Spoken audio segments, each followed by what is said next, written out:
Hey, it's Dan. Did you know where Oregon's oldest still standing house is located?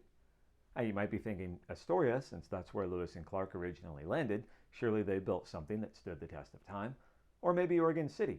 That is the first city in Oregon, at least of European settlement. But as it turns out, Oregon's oldest house was discovered only about 40 years ago outside of Molalla along Rock Creek. The house is believed to date as far back as 1795, 10 years before Lewis and Clark got here, and frankly, many years before any documented European visits to Clackamas County. So, what's the deal?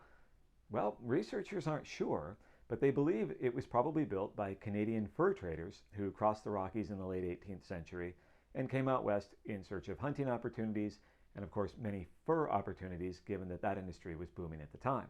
It's a one-room cabin, to no surprise, and is believed to have originally been built to get people through a tough winter. It's also believed that the building probably didn't stay empty for very long. It's been a house, it is believed to have been a barn, a storage area, and so forth.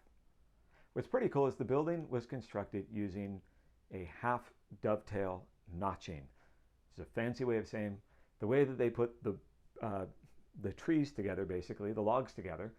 There was no need for nails, nor was there any need for any kind of sealant or mud and clay packing, something we would consider to be like mortar today. These were a building made by highly skilled individuals, and they have since taken the building apart and moved it to the the Hopkins demonstration forest outside of Canby, and put it back together so that they can preserve it. During this time, they've had the chance to study the logs and have come to pick up on some of the traits of the people who build it. They've discovered that there were both right-handed and left-handed people based on the angles and directions of the notching. Some were, say, a little more attentive to detail than others, but that all of these men must have been very highly skilled professionals to build in this way and to keep it standing. It is believed that they were perhaps of Scottish or English heritage, given that the most similar buildings found to these are in Walla Walla and parts of southern Canada and match a similar style from people with known origins.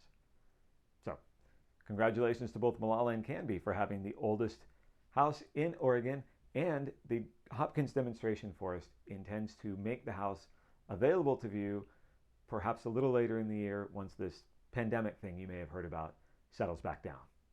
Talk to you soon.